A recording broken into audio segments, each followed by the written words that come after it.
Hey everyone, welcome back to day 6 of my 12 days of Christmas challenge. And I was thinking, did I start this challenge one day early? If I keep going, then the 12th day is Christmas Eve.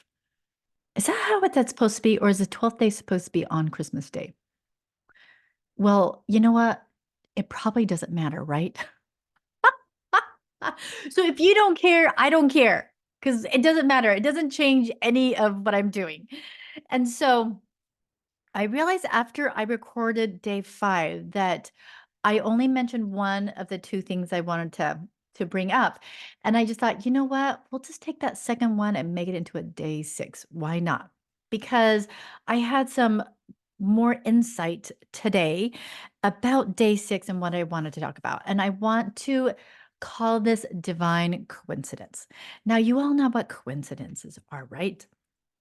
And so as I am just bringing up coincidence, um, with you, I'm just wondering what the definition is of a coincidence.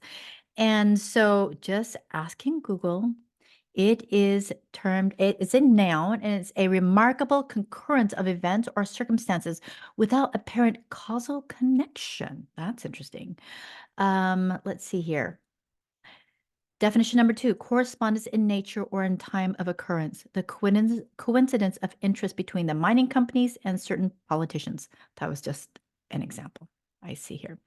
So a coincidence is something that's not planned or arranged, but seems like it is. Technically, a coincidence is an occurrence of events that happen at the same time by total accidents, like you and a kid from your class at school both visit the Grand Canyon on the same day. Wow, right? And so I would have to say that a lot of that definition I absolutely agree with, except for the part that says that it is done by total accident. And maybe if you took God out of it, yeah, I guess you could choose to believe that it is a total accident and it just happened by chance, by luck. But when I call it divine coincidence, I'm tying events in my life with God. And not only just my life, but how it affects other people's life, right? Okay, so this is something that I have been noticing for a really, really long time, but more so during my separation of these divine coincidences. And great or small, significant, insignificant, it doesn't matter. What matters is that I was recognizing it and choosing to see it as a divine coincidence. Now, if I were to mention it to someone else, they probably would think that's not coincidence, you know? And so I want to share with you 2 examples of this in my life and how it really speaks to me of God being involved, not only in my life, but in all the lives of so many others that this affects, it's like a ripple effect, right? And so I am the choir director in my ward.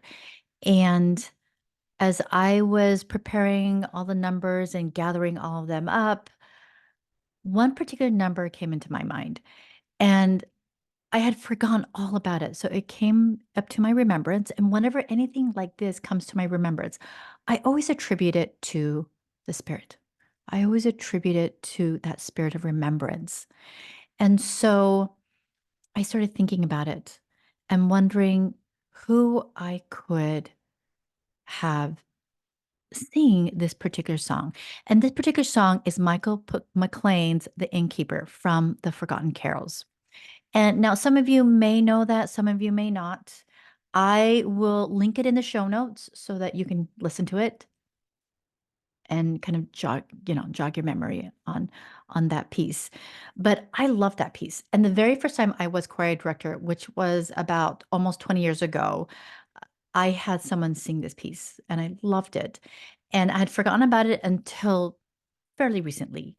And as I was pondering on who should sing this, I had a very particular idea of how I wanted it sung. And I had a very particular idea and thought of how I wanted it to sound like and the dynamics of it, but I couldn't think of anyone that could pull it off because I knew that it would have to be someone that was very strong vocally. And so after thinking about it and even possibly considering, like, looking outside of my ward, I just gave up on the thought. I just thought, "You know what? It's not going to happen. So maybe another year, maybe someone will move into the ward that can sing this piece in the way that I'm envisioning it." And so, didn't think about it, right? Well, then about 3 weeks ago, I had put in a claim to my insurance company to get a new roof. And so the claims adjuster had come to my home to do an inspection on the roof along with the roofer. And so they're doing their business on top of my house, and I am playing the piano and just going over some music. Well, someone knocks on the door, I open it, and it's a claims adjuster, and he says something about the piano playing, and he asked me if I sing, and I said, "No, I don't. I'm a choir director, so I was just practicing pieces." And then we start talking about music. He then shares with me that he was a vocal major, but he hadn't sung in a long time. And so we're talking and geeking out on music and songs and where he has sung. And I said, "So, have you ever sung at a church?" And then he's like, "Yeah, I grew up Methodist, and this is where I sang, and these are other different parts. These are other venues I've sung." And he mentioned something about singing at some Wiccan marriage ceremony. And I was thinking, dang, if he could sing at that venue, then he could definitely come to a Mormon church and sing for us, right? I know this sounds crazy, you guys. So there's a point to this, I promise. So then I'm, like, totally hyper focusing on sound of his voice, and I can tell that it's a really big voice, it's really loud, it's strong, it's powerful, but I just didn't know what his range was, and initially I thought he was a bass, but he's actually a baritone, and, so when I asked him that, I'm like, "Hey, would you ever sing at a Mormon church?" And he's like, "Oh, you're Mormon?" I'm like, "Yeah." So he's like, "Yeah, I would totally do it." I was like, "Whoa, what?" Now, he does say that he is a self-proclaimed atheist, and if he ever listens to this podcast episode, I'm just gonna say that I don't really believe that, but hey, whatever. So, I sent him the music. He actually didn't love the arrangement or the person that was singing it, and he found another, vocalist singing the same piece, and he liked that version better, but he said he would totally do it. And you guys, I seriously I was floored. I could not believe that this was happening. And the only way this is possible, that of all the insurance adjusters, okay, for my particular insurance, could be coming to my home to look at my roof at a very particular day and very particular time, it would be him, you guys. Divine coincidence. Total divine coincidence. And so I would say a week later, we began practicing and we made a few adjustments to the music and we started meeting and practicing. And it was such a learning curve for me because he was very particular about how he wanted it in regards to tempo and sound and feel and expression. And it was awesome. It was awesome for me to learn from him and to glean from his wisdom and the knowledge that he has gained through school and through experience. And at one point, I could tell I was not getting into the groove of the piece the way he was, and as I was thinking back on it, because I was really frustrated at myself, and I'm not saying that I'm, like, an amazing pianist, but I've done enough accompanying to just get a feel for the piece and to just know how to, like, play it. But I think this time I was hyper focusing on the notes, and I was, like, really nervous about, like, getting it right. And after I spoke to him about that, Like he totally understood because when he hyper focuses on the notes, then he's not feeling the expression and he's not expressing the piece the way that he is envisioning it. And so at one point, as I was practicing with him, I began to see him as an innkeeper, you know, and I want you to envision the innkeeper and that he most likely grew up with a faith, a belief, a conviction that at some point maybe he lost. And he kept going, with his life, not ever thinking that anything had changed because of a loss of faith. Until one night, a couple comes in looking for room in an inn because she was about to have a baby and there wasn't room. And he sends them off to a stable. And the shame that he felt when he comes to realize who that child was and the impact that that child would have on the rest of the world. And him coming to realize also that he was forgiven and then leaves a remarkably simple invitation to you and me and everyone to let him in, to let the joy and the peace in, to make room for him in your heart, in your mind, in your soul, in your spirit. And it was really awesome to have worked and collaborated with him on this piece. And it so happened that he actually has a friend who is also a member of the Church of Jesus Christ of Latter-day Saints. And he actually told him that he was doing this. And it was really funny, the conversation that they had that he was sharing me with. But, you know, but just two aspects of a conversation that we had. And I can't fully remember the context of it. But in one of our conversations, he said, "Why wouldn't you want to have someone like me be with you, to be, in your congregation?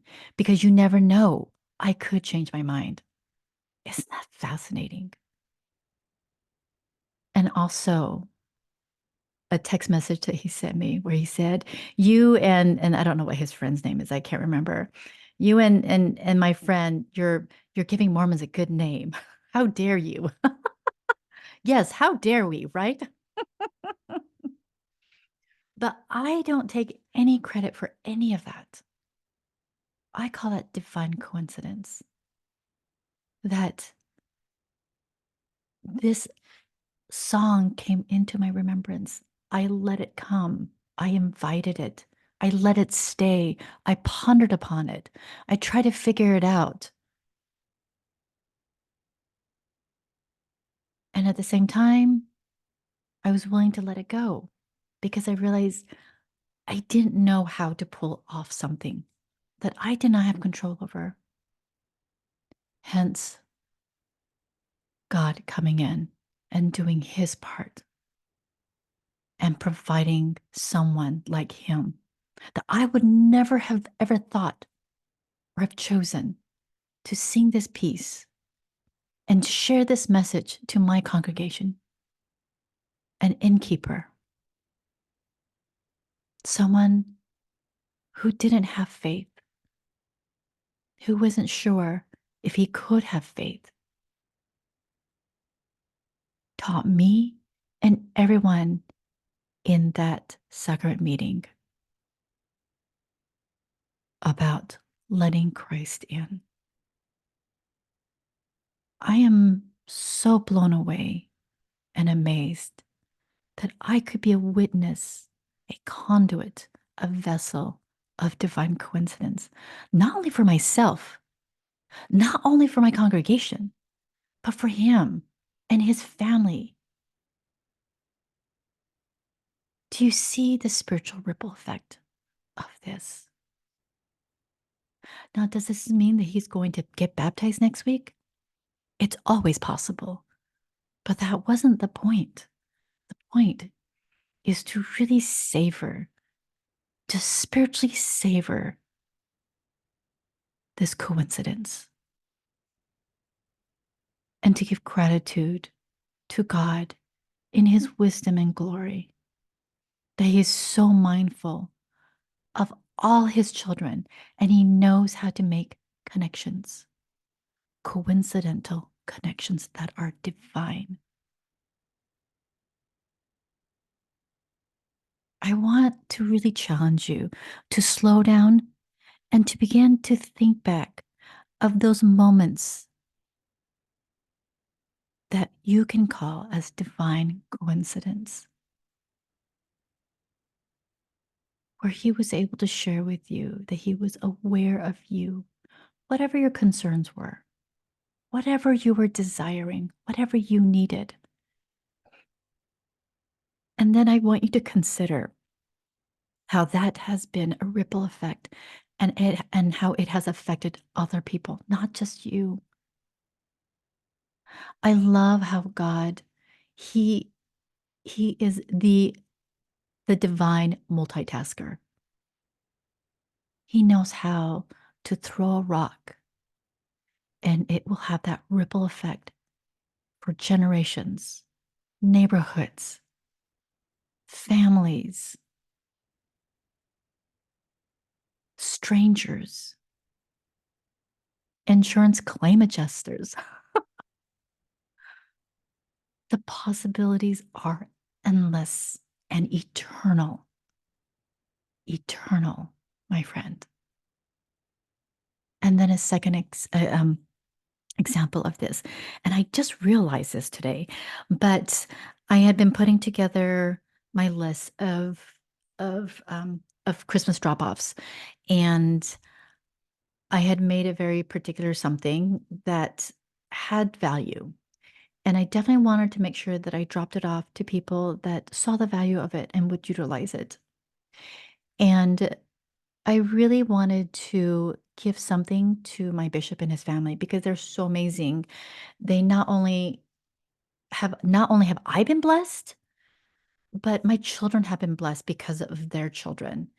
And it's just been so beautiful to just watch how we have been blessed by their goodness, their charity, their kindness, their love, their understanding. And I wanted to give him something. And I had an idea of what I wanted to give him. And it was from Costco, and it's this jar of amaretto cherries, I think, and they're Italian. And like just for a small jar, it's not cheap at all. And so, of course, when you get a big jar from Costco, it's like a great deal, right? And so I was like, okay, I think I want to give him this, but I don't know. I don't know if I can afford that. And so I just thought, maybe I'll just give him a plate of cookies. I'm just not even going to worry about it, even though I really, really want to give him this thing. And so I went to Costco last week and just getting my stuff. And I notice where the cherries are. There's just it's like kind of like against this little corner and there's not a lot left. And so I thought, well, I know they're trying to get rid of it because it has like this death star on it, which means it's after it's done, like it's done. They're not going to restock it.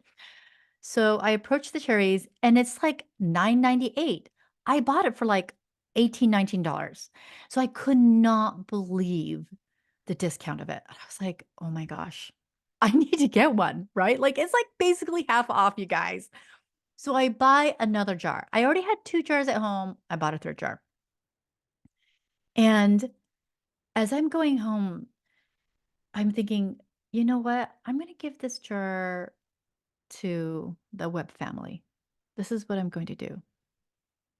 I can do this. And it was just today, as I was pondering upon divine coincidence, that, God made that possible. Like it just all worked out. Now, you don't have to believe that this is a divine coincidence because Costco does it all the time. They will take whatever they're stocking and decrease their price, and it happens. And you're probably right, you know? But I went to Costco at a very particular time when this was going to happen. I didn't have to walk down that aisle because I was not doing a full Costco run. And so it just so happened that it worked out and that God made it possible for me to purchase another jar to give to them that I just dropped off today. And I hope that they will enjoy it as much as I have been enjoying it. These are two of many examples that I have seen in my life of divine coincidence and how they are not accidents. They are never accidents. I just want to testify to you that God is in the details. It's amazing. And when I talk about these divine coincidences, I cannot help but have other people come to me and share with me their divine coincidence. Like one of my dear sweet friends and sister at the Woman at the Well shared with me a divine coincidence of being offered a piano, the exact kind that she wanted, in the exact way, in the exact color. And it was going to be free. Like she did not have to pay for it. All she needs to do is figure out how to get it to her home. That's it. That's the hardest part. So that's so amazing that God cares about pianos. God cares about jars of cherries. God cares about a musical number at church by Michael McLean from the Forgotten Carols. God cares about you and me and insurance claim adjusters and bishops and women going through separation and divorce, trying their very hardest to hear him and being open to his tender mercies and to be able to open their hearts to all the good gifts. If there's any one thing I am learning, and I'm continue to learn this because I forget sometimes, is to not put God in a box. Don't limit him. Don't put constraints on him. Don't put restraints on him, what he can and cannot do, what he can say, what he can create, the connections that he can make, and the gifts that he can give to you and to me. Don't ever stop wishing. Don't ever stop desiring. Don't ever stop asking for things and putting it out there into the eternal realm of divine because he hears all of it. And you may never know, but that you are being primed for a divine coincidence that will blow you away. And when this happens, I hope that you will testify and give gratitude to his goodness and tender mercy. And if you feel so moved, if you feel so comfortable and moved to tell me, I would love to share this joy and wonderment with you. And I hope that you will share it with me. And if not, that's okay. Because I know it's real. I know that Jesus is the Christ, that he came hundreds and hundreds and hundreds of years ago at a moment that you can even call as a divine coincidence, to a stable, to a manger, to animals, to shepherds, to a star, and to an innkeeper who, without realizing, let him in and is asking you and me to do the same, no matter what your journey looks like. I love you all. I'll talk to you again.